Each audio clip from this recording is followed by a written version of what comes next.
आप सभी को जय मसीह की। आज परमेश्वर के वचन में आप सभी का स्वागत है। परमेश्वर पिता आज अपने वचनों के द्वारा आप सबको बहुत ऐसे आशीष को दे।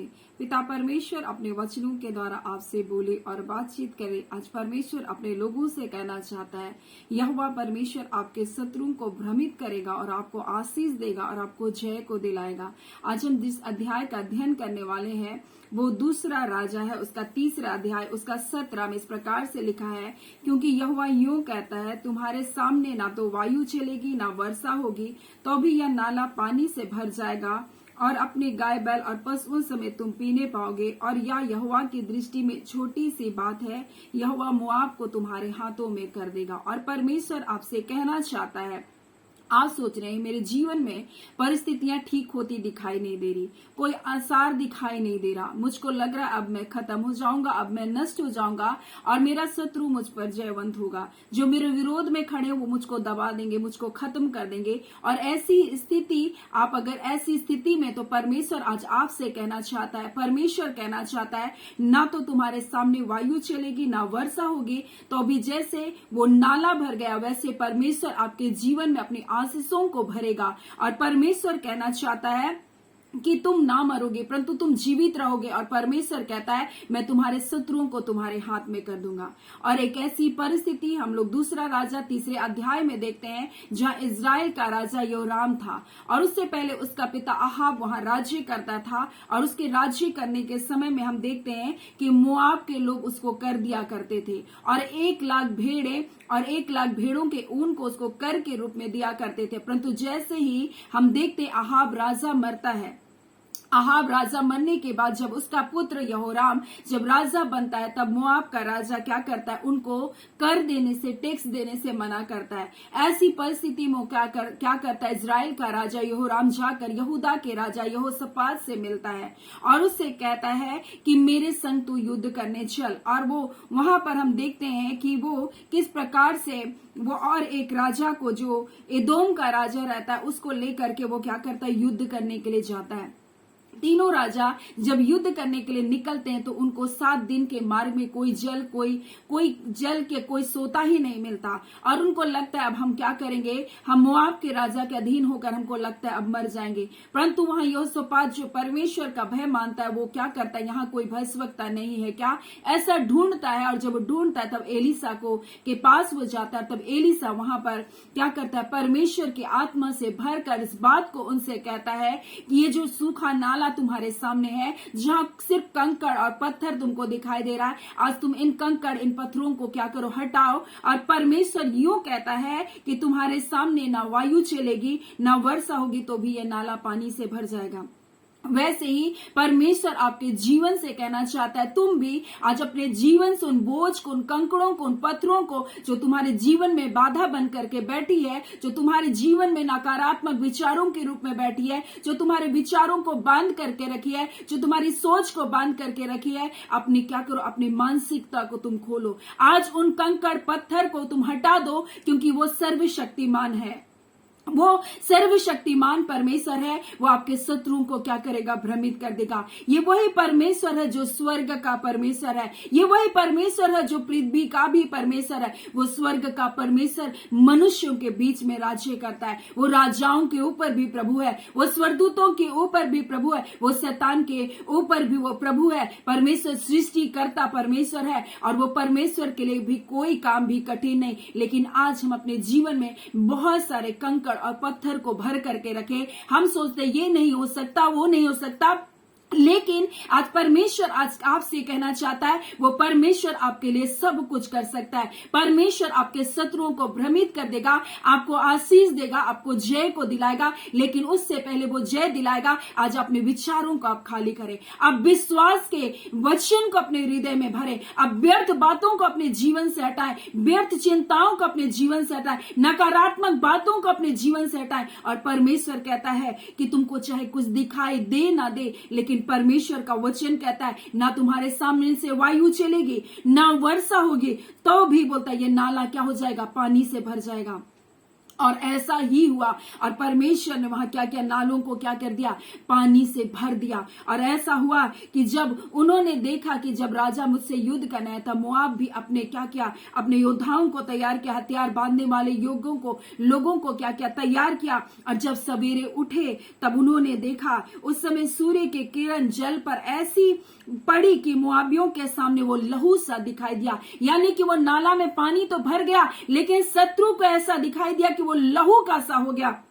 और वे कहने लगे, बोलता है कि यह तो लहू होगी। निसंदेह राजा एक दूसरे को क्या किए, मार कर नष्ट हो गए। और शत्रु सोच रहा है कि तीनों राजा आपस में लड़ करके क्या हो गए, मर गए, और उन्हीं का लहू क्या है, दिखाई दे रहा है। और अब इसलिए मोआबी लोग क्या किए, वो लूटने के लिए क्या किया, अपने किलों से निकले, अपने गढ़ों से निकले। और जब वो इजरायलियों के छावनी में आए, तब इजरायली उठकर मोआबियों को मारने लगे और उनके सामने से वह भागे और मोआबियों को मारते मारते उनके देश में वो क्या किए, पहुंच गए। और उन्होंने उनके नगरों को क्या कर दिया, ढा दिया। और इस प्रकार से परमेश्वर ने उनको एक बड़ी जय को दिया।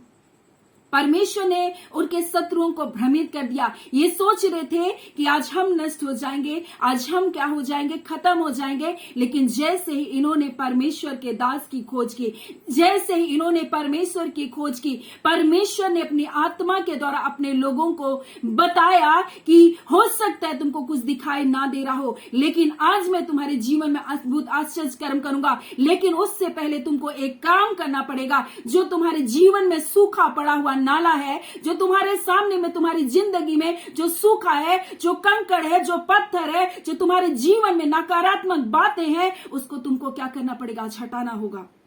तब मैं तुम्हारे जीवन में क्या करूंगा, जल के सोतों को क्या करूंगा, भर दूंगा।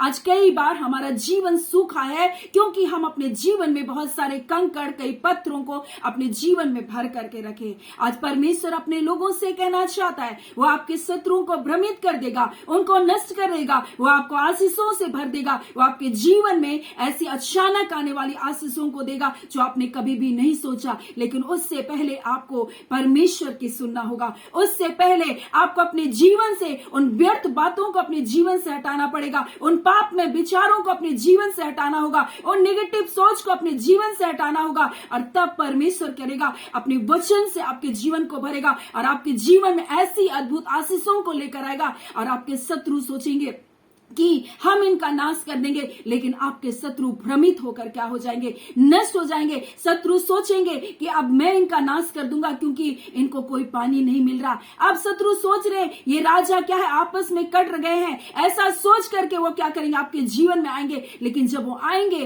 तो क्या करेंगे, वो नष्ट किए जाएंगे। और ऐसा ही परमेश्वर आपके शत्रुओं को क्या करेगा, नाश करेगा। परमेश्वर आज आपसे कहना चाहता है, इससे पहले कि मैं तुम्हारे जीवन को आशीषों से भर दूं, तुमको अपने जीवन को खाली करना होगा। तुम्हें अपने जीवन को व्यर्थ विचारों से क्या करना पड़ेगा, अपने जीवन को खाली करना पड़ेगा। और तब तुम्हारे जीवन में अचानक आशीष आ जाएगी जो आपने कभी सोचा भी नहीं, जो आपने कभी कल्पना भी नहीं किया, जो आपके चित्त में भी कभी नहीं आई।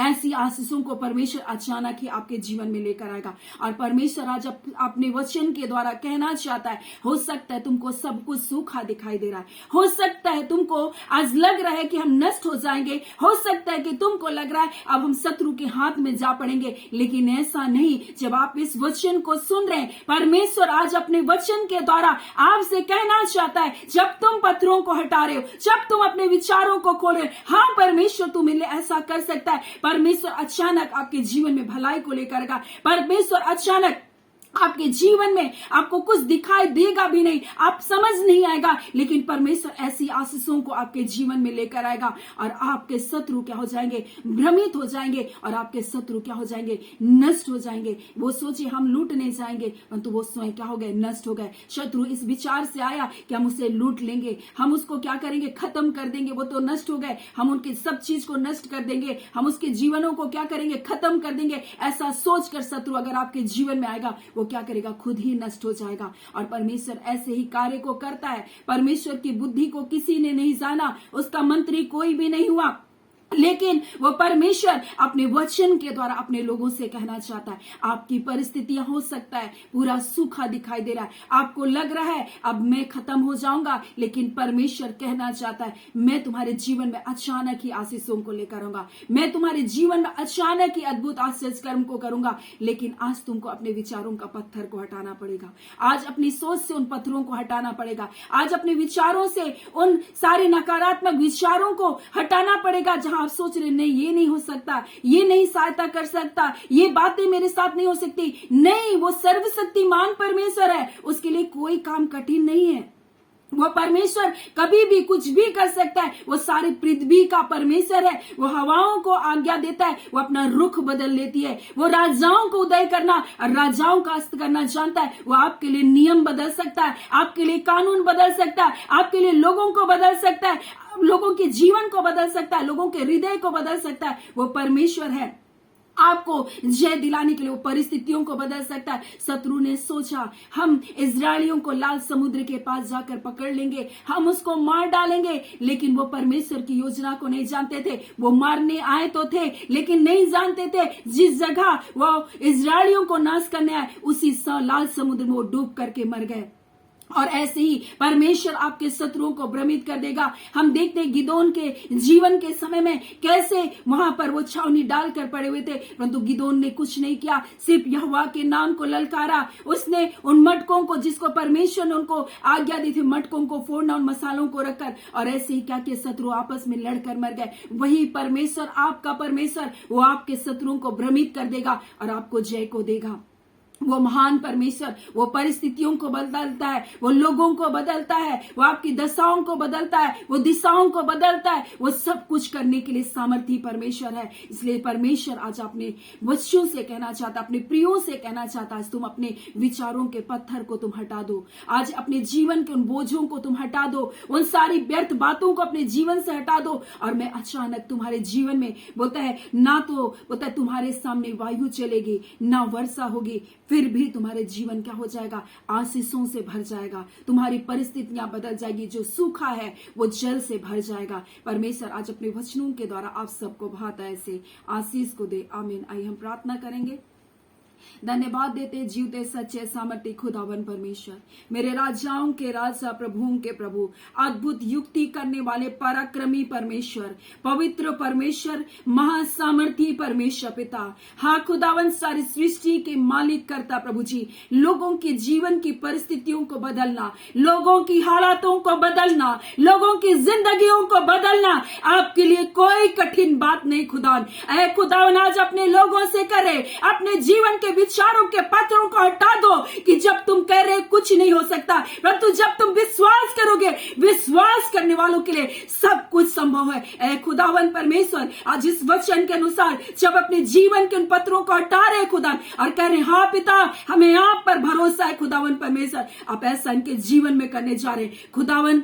ना वायु चलेगी प्रभु, ना वर्षा होगी, परंतु पिता इनका जीवन आशीषों से भरने वाला है प्रभु जी। अचानक आने वाली आशीषें हम डिक्लेयर करते हैं, अचानक आने वाली सामर्थ के कार्य इनके जीवन के लिए हम डिक्लेयर करते हैं। हाँ खुदावन अचानक इनके जीवन में चंगाई आए, अचानक खुदा इनके शरीर में बल आए, अचानक इनके बीमारियां चंगी की जाए। ऐ खुदावन परमेश्वर ये सोच रही लाइलाज बीमारी, परंतु यीशु के नाम से घड़िए हील होने पाए, यीशु के नाम से बंधन टूटने पाए, यीशु के नाम से परिस्थितियां बदल जाने पर खुदावन परमेश्वर ये आप कर रहे पिता, अपने लोगों के जीवन में ये छुटकारे आपको दे रहे खुदा, आपको हम धन्यवाद करते पिता।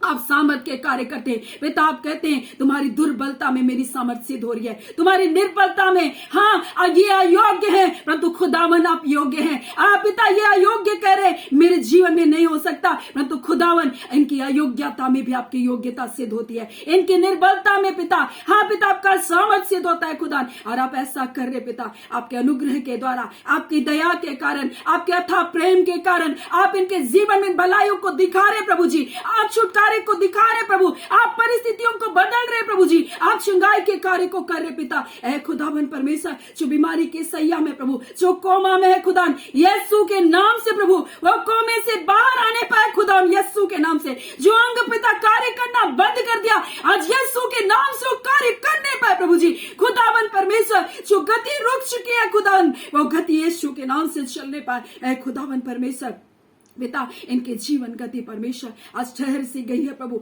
परिस्थितियां ठहर सी गई है। आज यीशु के नाम से हम तेजी आने के लिए घोषणा करते, परिस्थितियों में परमेश्वर परिवर्तन होने की घोषणा करते। खुदावन वर्षों से एक ही स्थिति है, आज यीशु के नाम से बदलने पाए, आज सारे बंधन टूटने पाए यीशु के नाम से। ऐ खुदावन परमेश्वर, आज सामर्थ के अद्भुत कार्य कर रहे, आपका धन्यवाद देते। अद्भुत आश्चर्य कर्म के कर्ता पराक्रमी परमेश्वर यहोवा, हाँ खुदावन परमेश्वर, आप कहते मैं जो हूं सो हूं। आप यहोवा यिरे, आप पिता परमेश्वर हाँ उपाय करते हैं प्रभु जी। आप यहोवा निसी युद्ध में जय को देते हैं, अब जय दे रहे तमाम परिस्थितियों, तमाम हालातों के ऊपर खुदा आपका धन्यवाद करते हैं पिता। इनके जीवन अचानक आने वाली आशीषों को आपने दे रहे हैं, आपका धन्यवाद। आपको सारी आदर महिमा पिता परमेश्वर प्रभु यीशु पवित्र आत्मा हम आपको देते हैं पिता। आपका धन्यवाद करते हैं पिता। आप अद्भुत कार्य कर रहे हैं अपने पवित्र आत्मा के द्वारा, ना तो बल से ना शक्ति से, परंतु पवित्र आत्मा आपकी सामर्थ के द्वारा हर एक की जिंदगियों में, सुनने वाले लोगों के जीवन में एक एक पिता परमेश्वर जो प्रतिदिन जुड़ते हैं खुदा, उनके परिवारों पर प्रभु जी आपकी ब्लेसिंग आए, आपका महिमा में कार्य उनके जीवनों में प्रकट होने पाए।